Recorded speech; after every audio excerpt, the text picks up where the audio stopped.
Media Smart Libraries.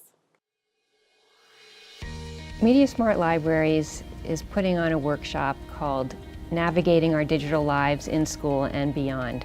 The experts are from the fields of the legal area, digital educational technology specialists, they're superintendents of schools, they're teachers.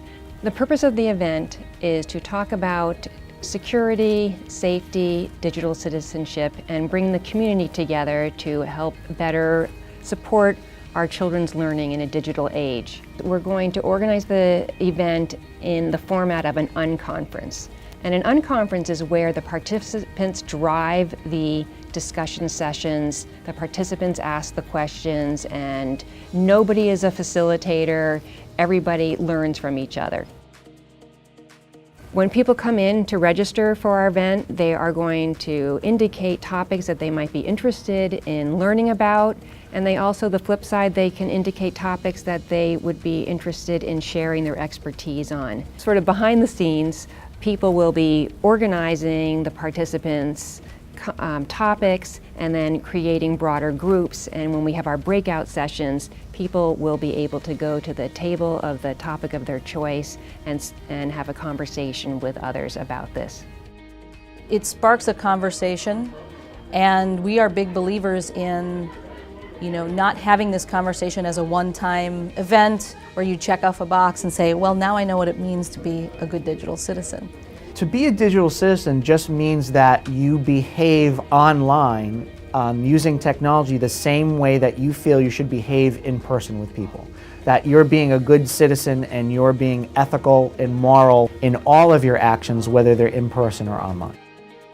Many districts have asked librarians to teach digital citizenship to students, and a very popular resource is Common Sense Media.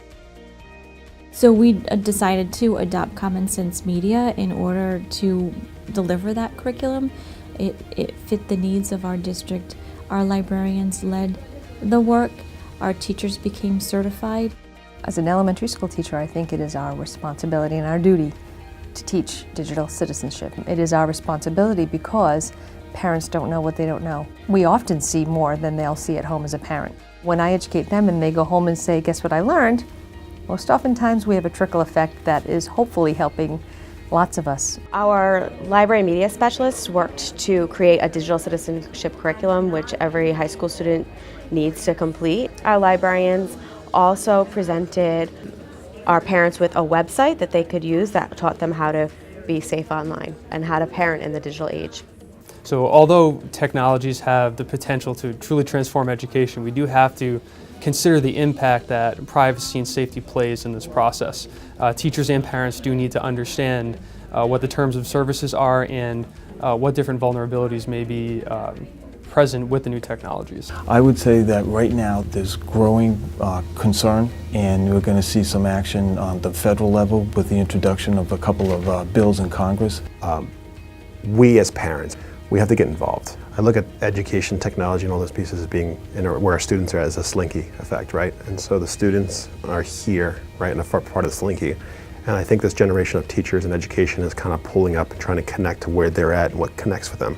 And by the time we're there, they're already off to the next piece, right? And so we're always catching up. We're trying to catch up. I don't think libraries are defined by books. I think they're defined by learning. I definitely feel that being a better digital citizen and being more literate digitally has certainly allowed me to be more intimate with how I learn. The library has always been like the digital media center as well. So there have always been computers or like half a computer lab in a library. And it's always been really beneficial because there's knowledge in the books and then there's also knowledge online. And those are really conducive to each other. Libraries have always been invested in literacy, and digital literacy is just another type of literacy that people today need to learn and understand in order to be productive citizens in our world.